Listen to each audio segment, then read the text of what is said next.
This is the brief on the chronology of the AC Milan versus Inter Milan friendly match. So, these two fierce Italian giants just played out an absolutely dramatic preseason Derby della Madonnina in Perth, Australia, thrilling over 52,000 fans with a historic 1-1 draw. First, things actually kicked off on a deeply emotional note. Right before the whistle, the stadium held a minute of silence, which was followed by a very specific pause in the 6th minute to honor the late Milan legend Franco Baresi, who famously wore that number 6 jersey. Honestly, how often do you see a fierce, historic rivalry completely pause for a moment of collective grief? Second, that shared grief quickly gave way to intense tactical tension that finally snapped early in the second half. Right at the 52nd minute mark, Inter broke the deadlock when Federico Dimarco tapped in a super precise cross from Niccolò Barella. Inter's veteran-heavy setup basically acted like a coiled spring snapping forward.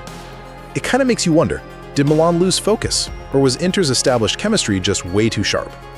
Finally, Milan responded with some sheer late-game drama. Around the 60th minute, Milan's new manager Ruben Amorim acted like a total chess master, sweeping the board, bringing on veterans like Luka Modric to totally flip the momentum. Well, that pressure definitely paid off in the 84th minute, when Christopher Nkunku was brought down by Carlos Augusto, smashing home the resulting penalty. It did end on a tense note, though, with Inter's Yann Bisseck subbed off after a bad foul and head injury. Ultimately, this chronological Perth clash provided both managers with vital tactical insights and gave the Australian crowd a thrilling 1-1 spectacle to kick off the new season. Welcome to this custom deep dive.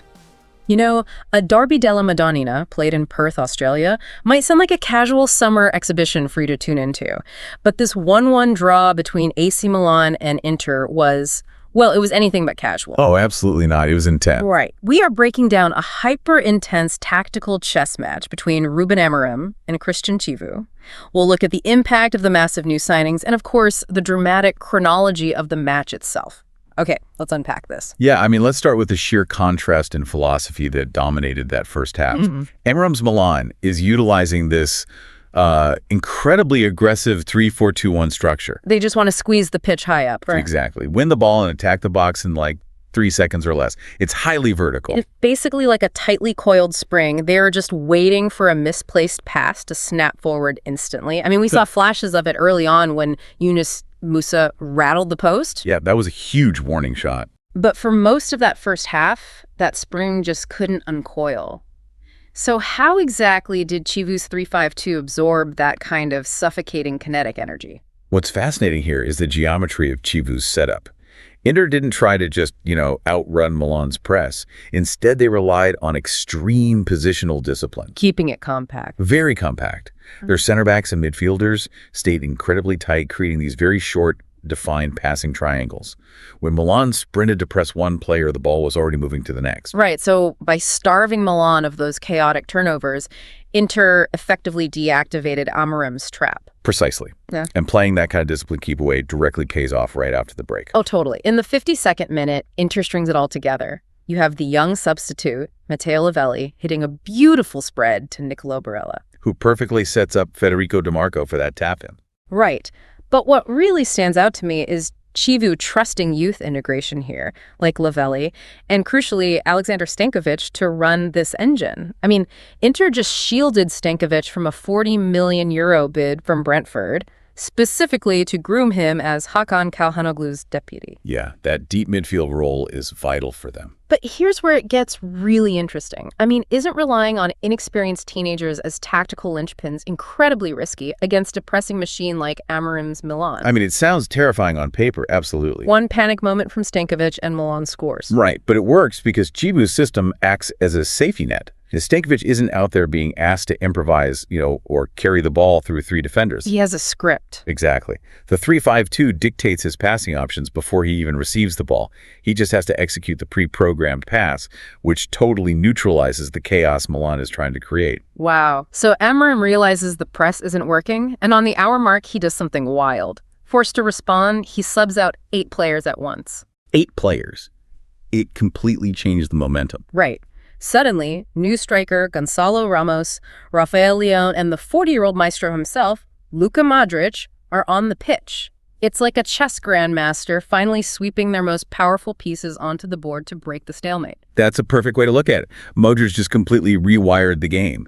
Before he came on, Milan couldn't bypass Inter's compact midfield, but Modric has this elite passing range. He can effortlessly launch a 40-yard ball over that rigid block. Which forces Inter's defenders to drop deeper to respect the long ball, and that suddenly opens up those pockets of space underneath. Precisely. And that specific pocket, the half space between Inter's wingbacks and center backs, is where Christopher Nkunku operates best. Thriving in that attacking midfield role. Reckon. And that mechanism directly creates the 84th minute equalizer. Modric exploits that newly created space, feeding Nkunku, who gets hacked down in the box by Carlos Augusto. Clear penalty. Nkunku steps up, converts it himself, 1-1. And then, just to end the match chronology on a dramatic note, things got ugly late. Bervis Estupinian puts in a heavy bookable foul on Yann Bisseck. Yeah, that left the Inter defender with a really dazing head injury. A chaotic finale for sure. Just a brutal end to the game. But if we connect this to the bigger picture, that final 30 minutes showed us exactly how Amorim's aggressive vertical puzzle is meant to fit together. He needs a visionary like Modric to stretch the opponent vertically. Which then allows elite attackers like Nkunku and Ramos to actually punish the gaps left behind. Exactly. So what does this all mean? We've got an aggressive Milan side that looks lethal once they figure out how to bypass a low block, squaring off against an Inter team whose defensive structure remains virtually unbreakable when everyone sticks to the script. Two deeply complex systems that demand absolute precision. Which leaves you with a final provocative thought to chew on as the season starts. Both managers clearly rely on highly specific midfield profiles like Stankovic for Inter and Modric for Milan to make these systems tick. They really do. So what happens to these rigid tactical structures when those singular players are unavailable during the grueling Serie A campaign? Will Amorim's spring snap, or will Chivu's structure collapse? Definitely something for you to explore as the real matches begin. If you enjoyed this video and found it helpful, please consider subscribing to Decision 45. Your support means the world to us and helps us keep creating high-quality content just like this. Don't forget to hit that like button, leave a comment with your thoughts, and subscribe so you never miss an update.